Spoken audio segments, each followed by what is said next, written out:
5. Son las 6:58 minutos. Buenos días, dominicanos, dominicanas, ciudadanas del mundo. Julio Martínez Pozo. Los comentarios de los temas más importantes en el programa de mayor influencia de la radio y la televisión nacional.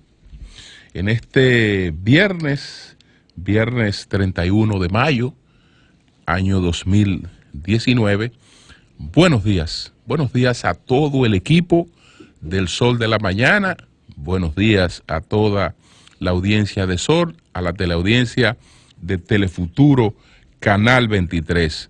Buenos días, pues, a todos, y vamos de inmediato con los comentarios, que hay muchos temas importantes, pero bueno, voy con primero, el pasado miércoles, el Senado de la República rindió homenaje al canciller Miguel Vargas Maldonado. Le hizo un reconocimiento a Miguel Vargas Maldonado por lo que ha sido el resultado de su gestión como canciller de la República, sin duda alguna, uno de los mejores cancilleres que ha tenido la República Dominicana, avalado por resultados. Dice esta resolución del Senado que en la gestión de Vargas, la República Dominicana se ha colocado en una posición de prestigio frente a los demás países y organismos internacionales. Entre otros logros importantes, fijan el ingreso de la República Dominicana al Consejo de Seguridad de las Naciones Unidas, el establecimiento de relaciones diplomáticas con China y varias naciones, así como también las acciones logradas por el país al frente de la presidencia temporal del Sistema de Integración Centroamericana, SICA, y de la Comunidad de Estados Latinoamericanos y Caribeños, la creación del Instituto Dominicano en el Exterior, INDES. Entonces, estos logros realmente son merecedores de reconocimiento y son aportes importantes para la República Dominicana. Así es que me uno plenamente a ese reconocimiento que el Senado de la República, presidido por el doctor Reinaldo Pared, rindió esta semana al canciller Miguel Vargas Maldonado. Otra noticia importante, y ojalá que pudiéramos un poco más adelante, conversar brevemente con Luis Armando Asunción o algún funcionario de la Superintendencia de Banco. Y lo digo por esto que se produce en el día de hoy, para que podamos tener una visión global de por dónde andan las cosas.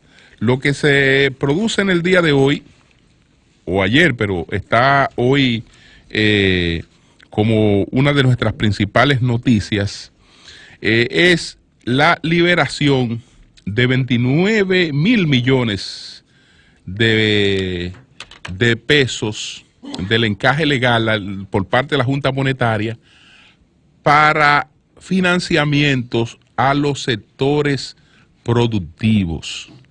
Eso quiere decir que la dinámica económica de el semestre que se inicia a partir de mañana, esa dinámica económica que vamos a tener a partir de la liberación de estos 29 mil millones del encaje legal, indiscutiblemente que habrá de reflejar un crecimiento importante de la economía. Entonces, ¿a quiénes van estos financiamientos con una tasa que pudiera ser de un 9% anual? Un 9% anual. Dividan eso entre 12 para que ustedes vean que es, señores, no estamos hablando de un 1% mensual, un 9% anual, una tasa para préstamos a los sectores productivos. Cuando mencioné a Luis Armando Asunción, es porque en la República Dominicana, que se viven repitiendo las cosas, aunque hayan cambiado, aunque ya las estadísticas digan otra cosa, se viven repitiendo las mismas cosas. Usted habla con cualquiera y le dice, mira, en este país es más fácil hoy un crédito para el consumo que un crédito para los sectores productivos. Y hay más disponibilidad de crédito para el consumo que para los sectores productivos. Y la verdad es que esa realidad ha variado sustancialmente. Ya esa no es la realidad de hoy en cuanto a la disponibilidad de crédito para los sectores productivos. Entonces, sería bueno verlo en estadística, más o menos cómo vamos a estas alturas en ese ámbito. Y qué representaría estos 29,000 millones de pesos que se adicionan, que estarán disponibles en los bancos para la gente que está trabajando, la gente que está produciendo, la gente que está creando empleo, la gente que está echando para adelante.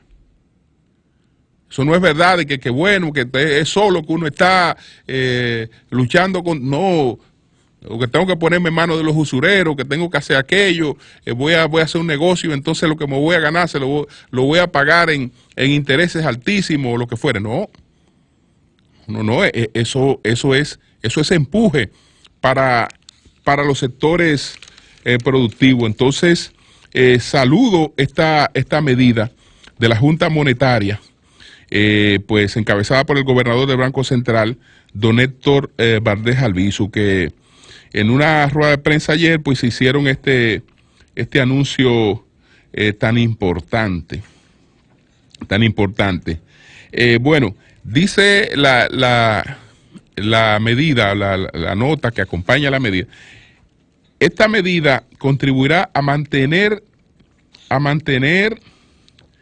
el alto dinamismo de la actividad económica en un contexto de bajas presiones inflacionarias. El gobernador aclaró que al término de la vigencia de esta disposición, es decir, 6 años, los recursos liberados deberán ser reintegrados nuevamente a la cuenta especial que mantienen las entidades de intermediación financiera en el Banco Central. Recordó que parte importante de los recursos que en esta fecha se están poniendo a disposición de las entidades de intermediación financiera para ser canalizados en los distintos sectores productivos habían sido liberados en el año 2013 mediante la tercera resolución del 25 de abril de ese año y que fueron reintegrados al Banco Central el pasado 8 de mayo. En lo que respecta al sector vivienda, Valdés Albizu destacó que con esta medida, los recursos para la adquisición de viviendas, tanto la solución habitacional económica como aquella de hasta 8 millones de pesos, se incrementa de 6,000 millones a 8,400 millones respecto a la medida del 2013. Se mantienen las condiciones de tasas de interés fijas hasta de un 9% y plazos de 6 años.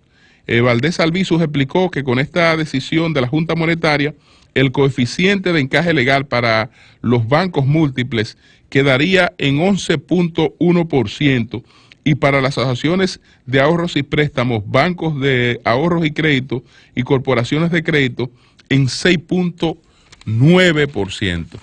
Entonces, 29,000 millones de pesos liberados para lo que queda de este año, pues 2019, para empujar con crédito muy llevadero, con crédito de muy bajos intereses a los sectores productivos del país. Y esta medida, porque esto es de los fondos, del llamado encaje legal, el recurso, los recursos que tienen que tener depositados los bancos en el banco central para respaldar sus actividades, se hace esta liberación, pero después que ya ha surtido los efectos positivos de empuje económico, este encaje vuelve a su nivel anterior en un periodo de 6 años, y ya esto es una práctica que se ha hecho en otras oportunidades y ha dado resultados. Así es que esa es una medida muy importante. Hay también, así de manera de introducción, informaciones que uno lamenta mucho, que expresan, ¿no?, otra cara de la moneda, la del desorden, la de la pobreza, que la gente se le permite establecer una vivienda en lugares sumamente peligrosos. Y entonces ayer se produjo una tragedia en la zona de Manoguayabo. Una mujer y su hija de 7 años de edad fallecieron en la madrugada de ayer tras colapsar la pared de una vivienda en el sector de Villa Colina de Manoguayabo, Santo Domingo Oeste. Entonces, esta fue la señora Elberta Valdés, de 47 años, y su hija Ashley Nicole Contreras Valdés, de 7 años. Perecieron cuando se produjo un deslizamiento, la vivienda le vino encima y ahí se produjo lamentablemente esta tragedia. Ayer dimos la lamentable información del fallecimiento del hermano del Procurador General de la República, Carlos Rodríguez, que será sepultado en el día de hoy. Tempranito, tengo la información de que el presidente Danilo Medina, a partir de antes de las 8 de la mañana, pues estará en la funeraria Blandino, pues expresando ya de manera directa a toda la familia su pesar por este fallecimiento, a cuyo dolor nosotros nos adherimos. Entonces, vamos con otros comentarios. Bueno, yo creo que de lo de ayer en el Partido de la Liberación Dominicana, en la plenaria general del Congreso Extraordinario del PLD, que se celebró en el día de ayer, en la tarde de ayer, para adecuar los estatutos de ese partido a la ley de partidos, y para hacer un cambio, que ese cambio pues va en consonancia con una decisión que había tomado el Tribunal Superior, el Tribunal Constitucional, cuando establece que la forma de elección de los candidatos de los partidos es la que establezcan sus estatutos. Entonces, en el PLD se estableció lo que ya ellos habían acordado y lo que estaba en la ley de partido. Su comité central es, pues, quien tiene esta potestad, y eso se hizo estatutario en el PLD, y también en las redacciones de varios artículos, pues se adaptaron plenamente a estas leyes, estas nuevas leyes, la ley de partido y la ley orgánica la ley electoral. Entonces, esta actividad ya era una actividad acordada, ¿no? Es una actividad acordada, y cuando son actividades acordadas, a ella se va solamente a las formalidades legales.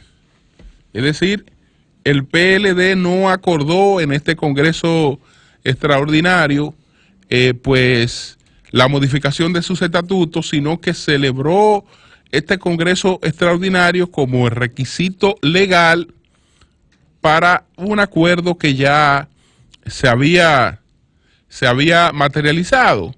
Y entonces ya ahí lo que quedan son las formalidades en las que el PLD se mueve muy bien. El PLD se mueve muy bien. Esta cuestión de que no llega cada quien por su lado, sino que hay una cabeza, una autoridad política de ese partido, que es el comité político, con el liderazgo de el expresidente Leonel Fernández, el liderazgo de Danilo Medina, los otros líderes, la vicepresidenta Margarita Cedeño. No es que cada quien ahí pues se aparece por su cuenta, no, ellos hacen su coordinación, se juntan, tradicionalmente lo han hecho en el Hotel Lina, ahí un pequeño refrigerio, ahí se juntan y abordan el autobús que lo conduce juntos a la actividad, y lo que eso refleja es un partido que, aunque se sabe que hay un conflicto y que hay una amenaza de división, al mismo tiempo eso hace pensar que es difícil que ese partido se divida. Y entonces en esto ellos impactan muy bien, muy bien. Y entonces también en la parte interna, en la organización, estas actividades, por ejemplo, aunque son actividades para delegados, debían estar creo que unos 3.000 y había más de 1.900, un quórum bastante amplio, fuera de toda duda, con la supervisión de la Junta Central Electoral, y siempre se adiciona una parte de gente que no es propiamente la que va a tomar las decisiones, pero esas personas contribuyen a darle mayor lucidez a la actividad. Y bueno, hay una cosa que todo el mundo la sabe en política: el que más personas introduzca por esa vía, pues también tiene mejores resultados ahí internos. Pero yo no quiero irme por esa parte. Yo quiero resaltar algo que a mí me parece importante, aunque muchos de los que estaban ahí no les pareció importante. Resulta que Lidio Cadet, al ver a muchos de sus compañeros, y no necesariamente a lo del comité político, pero al ver a muchos de sus compañeros y notar mucha presencia de obesidad y de una serie de cosas, pues Lidio dedicó su discurso a hablar de la dieta cetogénica y de la dieta keto, de los beneficios de la dieta keto, como una manera de prolongar la vida, de mejorar la calidad de vida, de mejorar la salud, etcétera. Entonces, ahí estaba mucha gente disgustada con Lidio, pues decían, pero que esto no es el tema, y qué tiene que ver la dieta cetogénica o la dieta keto con esto que estamos tratando. Pero no. Lidio Lidio no se dejó sacar de su casilla. Lidio insistió en que a Mauri hay que abandonar ese consumo amplio de carbohidratos. Y entonces dice Lidio que lo que son, hay que abandonar el consumo de carbohidratos, de azúcares y de cereales, y entonces consumir un poco más de grasa buena. Compañero, consuma más aguacate, aceite de oliva, y una serie de cosas, porque parece que lo que él presenció ahí le generó pues el usar el momento, porque además ahí no había nada que discutir. Ahí no había nada que discutir, ahí no había nada que motivar, ahí no había polémica, ahí no había nada. Bueno, entonces estamos aquí reunidos. Él quiere muchísimo a sus compañeros, fue secretario general durante muchos años, conoce a toda esa gente que estaban ahí, y aprovechó el momento para hablarle también de la vida que él lleva, con cierta consagración, etcétera, y de cómo mejorar su alimentación y preservar la salud. De manera que yo no creo que esta exposición de Lidio fuera desacertada ni fuera de orden. No. Para este tipo de consejos yo creo que siempre hay espacio. Siempre hay espacio. Entonces, eso ocurrió. Vamos a ver, ahora el PLD tiene que reunirse urgente por un tema que sí va a ser polémico, que es el tema de las reservaciones. Es un tema polémico, pero es un tema que un partido tiene que abordarlo. Y tiene que abordarlo y tomar las decisiones que tenga que adoptar.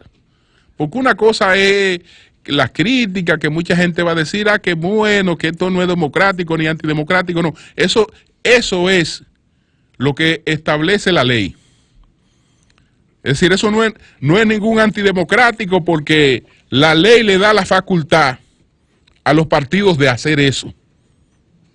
Y entonces los partidos hacen eso para, pues, preservar las cosas que quieran preservar. ¿Cuál es el problema? El problema es que tenemos unas campañas muy seguidas. El que hace una campaña para senador, por ejemplo, para unas primarias, y después tiene que enfrentarse a la campaña real, cuando va a la campaña real, independientemente de que su nombre por la campaña interna esté un poco más activado, esté más ejercitado, esté en mejor forma, pero económicamente entonces está desangrado. Y si ese candidato que ha sido sometido a ese proceso después tiene que enfrentar un opositor con recursos frescos, eso le puede resultar un factor de desventaja. Entonces, los partidos sopesan. Para eso la ley estableció esa parte. ¿Cuál es la diferencia de lo que tenemos ahora y de lo que ocurría en el pasado? Que antes los partidos, como quiera, se reservaban la cuota que ellos entendieran y eso no tenía ningún tipo de regulación. Ahora tienen todos los partidos la posibilidad de reservarse un 20% de las candidaturas para accionar en función de lo que las direcciones de esos partidos entiendan más conveniente. Es decir, eso no es antidemocrático. Porque si era antidemocrático, entonces ¿por qué lo asentaron en la ley? ¿Por qué eso es parte de la ley? Entonces, esto pues ocurrirá, y además al adoptar esas decisiones, si lo que se está haciendo no es buscando la división de un partido, esas decisiones también se toman con equilibrio, porque yo puedo tener una mayoría dentro de el partido, pero si yo voy a hacer reserva nada más para mi gente, entonces yo me estoy quitando legitimidad y autoridad. Entonces, si habrá reserva, esa reserva en el PLD va a ser pactada. Va a ser pactada porque es lo que más conviene a la unidad del partido. No puede haber reserva nada más para un sector. Entonces, ellos tienen que tomar esa decisión, y es más, cuando lleguen al comité político del PLD, si es que se van a reunir el martes o el miércoles, cuando lleguen al comité político del PLD, ya esa decisión estará también tomada. Y ahí lo que irán será a que el comité político pues establezca, si ya eso será consensuado en los niveles de consenso que tiene el comité político, para ponerse de acuerdo antes de llegar a la reunión y poder adoptar una decisión. Entonces, eso es lo que tiene que ver con el PLD. Hay una preocupación que externó ayer el embajador de China en la República Dominicana, el señor Sun Rong. ¿Cuál es? Dice que hay que resolver el problema de los visados de los turistas chinos, porque un visado puede durar más de un mes. Y él dice que eso es una situación a la que ningún turista le gusta exponerse. ¿Y cómo que yo voy a llevar mi pasaporte a un sitio que si lo necesito para otra cosa no lo puedo usar, para que esté en un mes y medio en un trámite de visado? Es decir, ese es un tema que nosotros tenemos que resolver, la República Dominicana tiene que resolver.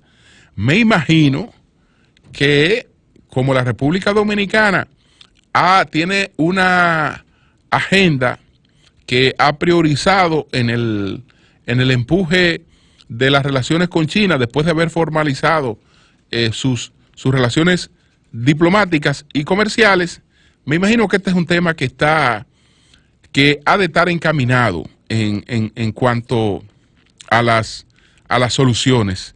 Y sería importante ver qué es lo que ha pasado, a qué nivel estamos con esta situación, pero la crítica es una crítica valedera. Él está expresando preocupación porque los turistas chinos se la ponen en China con el visado en la República Dominicana. Entonces, eso hay que resolverlo. En la actividad donde expresó esta preocupación, pues también tiene mucha importancia, porque fue la apertura del primer Instituto Confucio en la República Dominicana, que lo ha hecho con la Universidad INTEC. Entonces, este instituto, ¿para qué? Para la enseñanza del mandarín y para la enseñanza de la cultura china, para que tengamos pues una mayor cantidad de dominicanos que dominen el mandarín y que conozcan la cultura china, porque eso también va a ampliar el clima de negocios entre ambos países. Que a propósito del turismo, aunque esta situación no es una situación reciente, la que se produjo con la turista estadounidense Tammy Lawrence. La denuncia es ahora que ha salido en medios estadounidenses, y ciertamente una cosa como esa puede pasar en cualquier lugar. Lo que no puede pasar es que se quede impune. Ella dice que hubo un empleado de ese resort, Majesty Elegance, que la quiso estrangular, que la golpeó salvajemente y la dejó en estado de inconsciencia. Y ha mostrado las fotografías en su denuncia de cómo ella quedó entonces. El hotel ha dicho que en el día de hoy se va a referir a ese tema. Pero no solo es el hotel, sino que las autoridades tienen que fijar una posición sobre lo que ocurrió ahí y ver qué ha establecido la investigación. Ese es un tema que está en el Ministerio Público en la provincia de la Altagracia. Y esto habría ocurrido en el mes de enero del año 2019. La Embajada de los Estados Unidos en la República Dominicana informó ayer en un comunicado que le ha estado dando seguimiento a esa situación en el interés de que se establezcan las responsabilidades correspondientes. Entonces, eso es un tema que tiene que resolverse. Entonces, hay un libro, bueno, que hasta ahora está en habla inglesa, pero me parece sumamente interesante. Ojalá que pronto esté en español, de un periodista vaticanólogo irlandés que se llama Gerard O'Connell, donde él habla de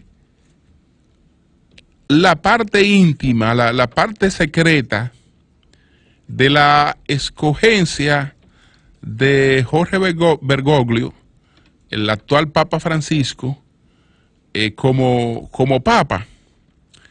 Entonces, tradicionalmente estas son informaciones que no trascienden porque el cónclave, y es cónclave porque es cerrado totalmente, es decir, para escoger el papa, los cardenales se encierran, los cardenales con derecho a voto se encierran en un cónclave, y una vez iniciado, hasta que no se produce la escogencia del papa, no salen de allí. Pero que resulta que esta escogencia tiene particularidades en relación con la escogencia de los tres últimos papas. Los tres últimos papas antes de Bergoglio fueron el Papa Juan XXIII, el Papa de la Sonrisa, el Papa Pablo VI y el Papa Juan Pablo II. En cada uno de los casos de esos papas, antes de los cardenales llegar al cónclave, ya se había podido desarrollar campaña. Y entonces, más o menos, aunque tuvieran posiciones distintas y candidatos distintos, ya iban en bloque a proponer los candidatos que ya más o menos habían consensuado, y los que tenían aspiraciones en cada uno de esos escenarios tuvieron la oportunidad previa de hacer alguna campaña. Pero en el caso de el Papa Francisco, ocurrió que nadie esperaba la renuncia de Benedicto XVI, nadie la esperaba. Y entonces, al ser inesperada, nadie estaba haciendo campaña para el papado. Cuando se reúne el cónclave, en consecuencia, no hay el ambiente que se había dado previo a la escogencia de los otros papas. Pero además el acontecimiento va a marcar cambios importantísimos. Entonces, él dice que tal vez por esto, pues, algunos cardenales, y él tiene vínculo con muchos cardenales, porque tiene más de 20 años cubriendo informaciones importantes en el Vaticano, tal vez por esto, algunos cardenales rompieron el silencio y han contado cosas que tradicionalmente no se conocen de estos cónclaves. Entonces, la reseña sobre este libro, por ejemplo, él dice que, el autor dice, cuando los cardenales se reunieron para elegir el nuevo papa, intentaron comprender el trasfondo de los escándalos que salieron a la luz durante el pontificado de Benedicto XVI. Varios cardenales se percataron de que los escándalos estaban relacionados principalmente con italianos. Así que concluyeron que un candidato no italiano podría ser el mejor para acabar con esos problemas. Pero el caso es que el papa que sale electo, era uno cuyos nombres no se mencionaba entre los tres que más posibilidades tenían en ese momento de alcanzar la elección. Y sin embargo, por una serie de razones, aunque es importante destacar que Francisco había, en la escogencia de Juan Pablo II, Benedicto había quedado en tercer lugar. Benedicto no. En la escogencia de Benedicto XVI, el Papa Bergoglio había quedado en segundo lugar en esa escogencia, pero era un hecho prácticamente de escasa trascendencia. Pero finalmente, ahí hay cosas muy interesantes, que incluso hasta para lecciones políticas, lecciones políticas importantes, de cómo puede darse en un momento determinado la emergencia de lo inesperado. Y en una coyuntura en la que parece que todo está polarizado en base a otras figuras, entonces se produce el escenario, Eury Cabral, para la tercera vía. ¡Cambio y fuera!